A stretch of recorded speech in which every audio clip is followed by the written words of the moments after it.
rather a lot of clutter and stuff down at the back here, but you can see the wind vane itself. It's that bit of plastic with the streamers on the top. It's really difficult for me to see what's in this viewfinder, unfortunately. You can see that the wind vane is set so that it'll pivot, it'll rock around the horizontal axis, sort of round about there. There's that complicated bit at the top of the pole. It's also got a counterweight that hangs down below it. You can just see that moving underneath the pulpit rail. And that would normally keep it vertical, but it also gives you a bit of adjustment. So the longer the lever that the weight is on, in other words, the further down it hangs, the more work it does, the more pressure it exerts against the wind blowing on the wind vane. So to get the thing set up, you actually line the wind vane itself up with the apparent wind the boat feels, and you do that by turning the screw at the top of the tube. And I can't actually get in there to show you, but that rotates the whole wind vane assembly more or less horizontally around the top of the tube, so that you can line up the wind vane with the tube. What I'm going to do, if I can do it and still keep this thing working, is put the thing off. And I can do it.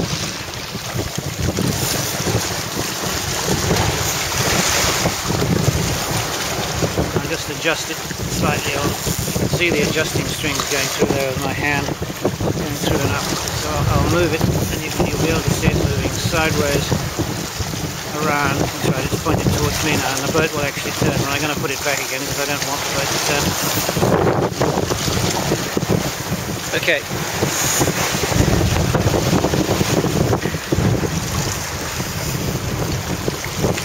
The movement of the wind vane is actually transmitted by that lever on the side there. That lever down the tube here, and another lever at the bottom, which turns the conical wheel that's pointing away from us, the conical cogwheel called the pinion, which in turn turns the big crown wheel, the big horizontal wheel there, and that's directly connected to the paddle, which is down the bottom here. Can't see that through all the other guts, but you know. Careful not to drop this.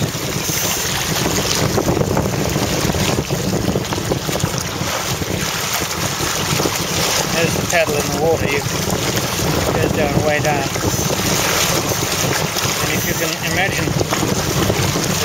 the crown wheel up there turns the paddle in the water, and because the water is flowing past the paddle, it forces it sideways. As you can see, it's actually being moved sideways as it gets turned by the little wheel at the top.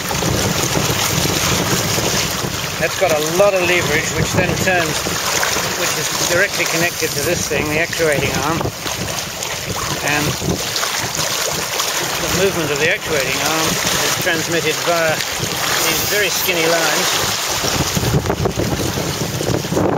around various other bits. Whoa!